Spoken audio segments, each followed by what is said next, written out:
आज वो हम लोग ग्राफ कैसे खींचा जाता है वो सीखेंगे। ठीक है, यहाँ पे क्वेश्चन दिया गया x minus two y equals to 5, 2x plus 4y equals to 10।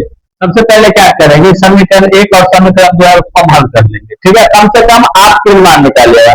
मान निकालने के लिए स्वतंत्र है, आप जितना निकालना आप निकालिए, लेकिन कम से कम आप 3 मान निकालेगा ताकि ग्राफ आसानी से खींचा जाए। तो यहाँ पे आपको लिखना है कि समीकरण एक को हल करने पर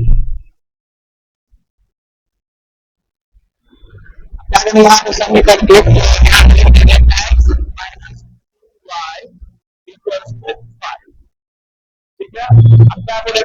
इस तरह का क्वेश्चन होगा तो यहाँ पे बीच में से माइनस टू वाई इसको बराबर चिन्ह के आगे ले जाएंगे। तो यहाँ पे लिखेंगे इसीलिए x इक्वल्स टू 5, ये माइनस टू वाई है तो आगे ले जाएंगे तो वो हो जाएगा प्लस 2 वाई। अब आपको क्या करना है, इस तरह से आप कॉलम बनाइए। यहाँ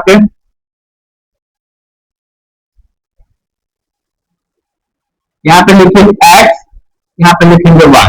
अब क्या करना है, मान रखने के लिए आप स्वतंत्र है, जितना आप 0 कीजिए और जितना, लेकिन याद रखिए ऐसा मान रखिए कि आपका जो y का जो वैल्यू है मान हुआ है वो माइनस में नहीं है। तो यहाँ पे क्या करना वो हम रखेंगे y के जगह पे कितना रख लेते हैं 0, यहाँ आ जाएगा 5 प्लस 2 मल्टीप्लाई उसके बाद 0, यहाँ आ गया 5, 2 को 0 से गुना करेंगे तो हो जाएगा 0, अब 5 को 0 जोड़ देंगे तो हो जाएगा 5। तो कितना मान आ गया 5। अब क्या करेंगे, यहाँ पे रखते हैं 1, हो जाएगा 5 प्लस 2 और 1, यहाँ पे 0 के बदले क्या मान रखें 1, तो यहाँ पे तो 5 प्लस 2 को 1 से गुना करेंगे तो हो जाएगा 2, अब 5 से 2 हो जाएगा 7। कितना मान आ गया 7। अब एक और मान रख लीजिए, हम रखेंगे 2 यहाँ पे। ठीक है, तो 5 प्लस 2 और 2 तो हो गया वो 5 का 5 यहाँ लिखेंगे प्लस गुड मार्क्स के नियम पे पहले मल्टीप्लाई होगा तो 2 गुना 4 हो गया 5 और 4 जोड़ देंगे तो हो जाएगा 9। यहाँ पे कितना लिख देंगे 9। ये आपका मान 3 हम निकाल लें। अब क्या करेंगे, यहाँ पे लिखेंगे हुआ समीकरण 2 को हल करने पर समीकरण जो यहाँ पे 2x plus 4y equals to 10। फिर हम यहाँ पे जो है इसको आगे ले जाएंगे तो 2x बराबर 10। देखिए इसको अपनी स्थान पे लिखे हैं। ठीक है, खाली हम 4y को आगे ले जाएंगे तो प्लस है तो आगे लिखेंगे तो हो जाएगा माइनस 4y। इसीलिए यहाँ पे लिखेंगे x बराबर हो जाएगा 10 माइनस 4y। अब बच्चे हो जाएगा यहाँ पे जो भाग कर देंगे तो अब आप फिर क्या कीजिए, इस तरह से बनाइए कॉलम, यहाँ लिखेंगे x, यहाँ लिखेंगे y। y के लिए तुम कितना रखते हुआ 0, कितना रखिए 0।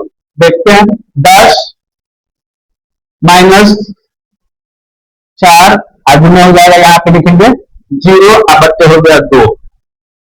10 का यहाँ पे 10 और माइनस 4 को हम 0 से गुना करेंगे तो हो जाएगा 0, अब बच्चे हो गया 2।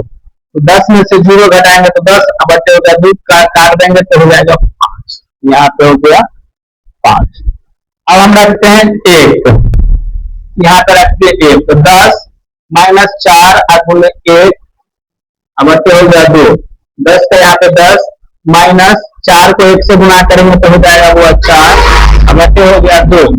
10 में से 4 गया तो हो जाएगा 6, अब बच्चे हो गए यहाँ पे 2, तो काट देंगे तो हो जाएगा 3। ये काम हुआ किया 6, तो यहाँ पे हो गया 3। अब एक मान और रख लेते हैं, यहाँ पे रखते हैं 2 रख लेते हैं, तो 10 माइनस 4 आगे हो जाएगा 2, अब बच्चे हो गया 2। 10 माइनस 4 गुना हो गया 8, अब बच्चे हो गया 2। 10 में से 8 घटा देंगे तो वो हो जाएगा 2, अब बच्चे हो गया 2, कट जाएगा 2 का 2, यहाँ पे हो गया। अब ये मान हम फिर निकाल लें, यहाँ पे 3 मान है, यहाँ भी 3। अब एक हम आपको ग्राफ खींच के बताते हैं,